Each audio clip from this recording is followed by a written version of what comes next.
از یک ورزشگاه با ورزشگاه نوی دیگر اینک ما با خلیفه اینترنشنال استادیوم اومدیم که اینجا بازی بین دسته‌های منتخب ایران و همچنین دسته منتخب گانکونگ برگزار می شود. بازی نهایت جدی است زیرا گانکونگ تا حالا یگان امتیازی به دست نآورده است، اما مخلصان دسته ایران اینجا آمدند که باز یک پیروزی دستشان را شادباش گویند.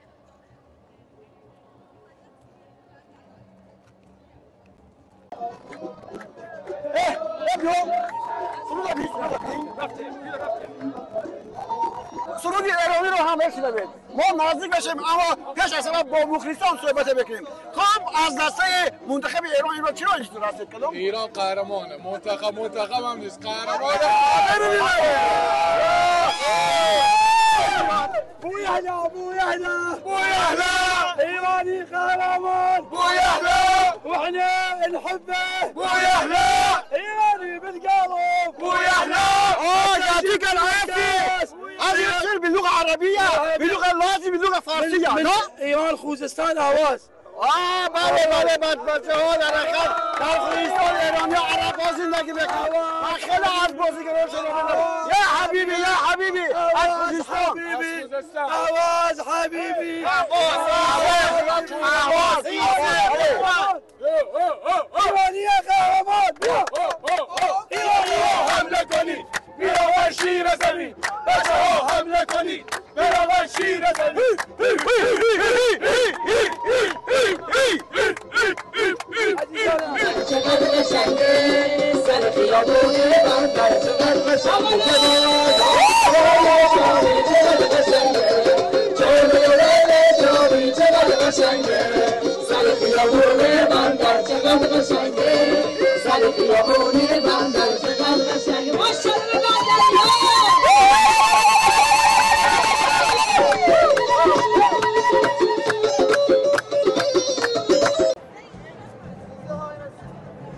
دوستان گرامی، محمد نژاد یکی از مخلصان خیلی خوبی دسته منتخب ایران. خوش آمدید به برنامه تلویزیونی ورزش. و امروز چی گفتنی دارید؟ ایران چگونه بازی بکند؟ به نام خدا سلام میکنم به همه دوستان ایرانی در سرتاسر دنیا.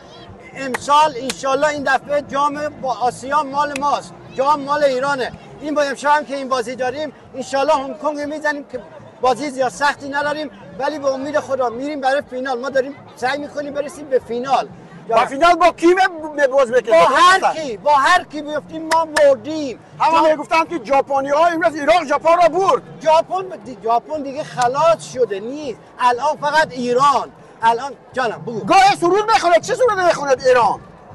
ای والله ای والله ای والله ماشاءالله ماشاءالله ماشاءالله. بگو ای والله ای والله ای والله ماشاءالله ماشاءالله ماشاءالله.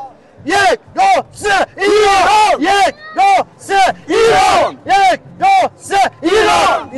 این چنون هم تنتنه دارد که نه هندو نه افغان نه ایرانی همه اینجا آمدن تا که جشن گیرن.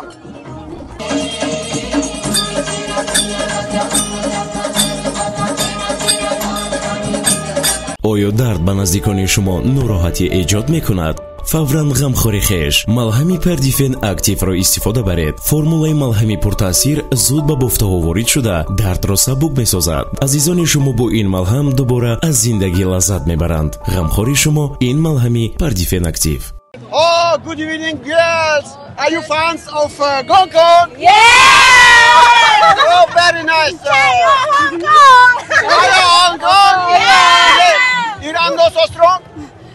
No. Hong Kong! Who win today? Hong Kong! What result do you want? What? What results do you want? Hong Kong and Iran. 1-0, 2-0 or? 3-0!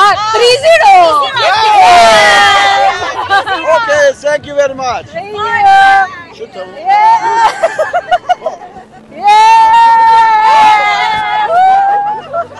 تلویزیون تاجیکستان ورزش است. خب امروز ایران بازی میکنه با گانکونگ. چی نتیجه را شما انتظار هستید؟ ایران 3-0. 3-0 شما چی؟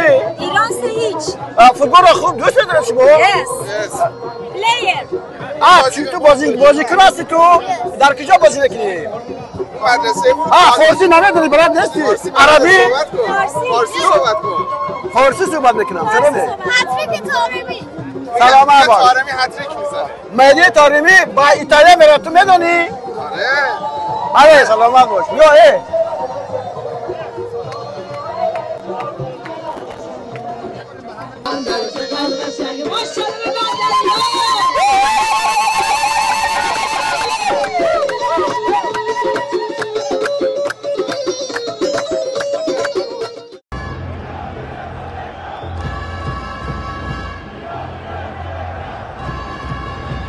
اون بازی که مخلصان ایرانی انتظار بودند در میدان ندیدند.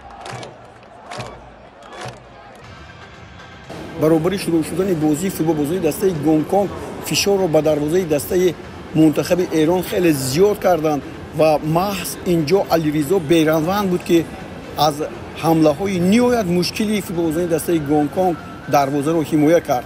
ولی در دقیقه 24 ایرانی ها یک شانس زدن گل رو پیدا کردند و مهدی قایدی از پس خومی محمدی توپ را وردی توری دروازه کرد 1-0 و این حسابی 1-0 تا به آخر ادامه یافت. در دوام این لحظه ها فوتبال بازی دسته منتخب گونگ کنگ امکانات های برابر کردن حساب را خیلی زیاد داشتند ولی آن را از دست دادند.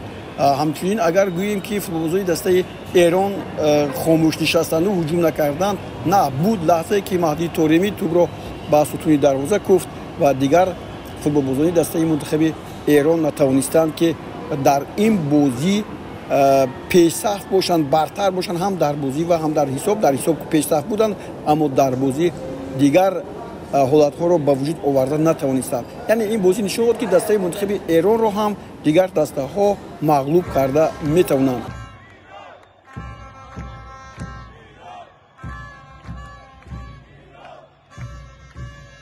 با همین ترتیب دوستان گرامی دسته منتخب ایران با حساب 1-0 غلبه کرد اما این غلبه آسان نبود. فارسایی که میخوان امروز علاقه مخلصانشان گفتن که چمپیون میشوند این گونه چمپیون وارانه بازی نکردند. با یک دشواری بود که در قسمت اول تنها یک گل زده شد و این گل تقریبا 3 امتیاز رو حل کرد.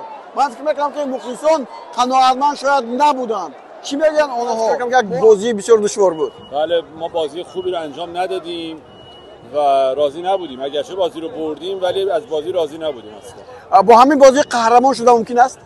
بعید میدونم. با توجه به اینکه تیم‌های ژاپن، کره تیم‌های قوی‌تری هستن، من بعید میدونم ما با این شرایط، با این روند بازی بتونیم امیدوار باشیم به مراحل پایانی. جلوی فلسطین هم اذیت نشد دفاع ما، ولی اینجا تیم هنگ کنگ خیلی خوب بازی کرد و اذیت شدیم به نظر من. خب امروز ژاپن هم باخت از عراق. این را چی گفتم ممکن است؟ آره، اونم خیلی بازی مهمی بود. عراقی‌ها بردن و سخت بود برای خیلی از هواداری ژاپنی که بپذیرن عراق هم میتونه ژاپن رو ببره، ولی این اتفاق افتاد. عراق جزو مدعیاست. خب به هر نوع کی چمپیون میشود؟ فکر میکنم ژاپن. سلامت باشید. مرسی.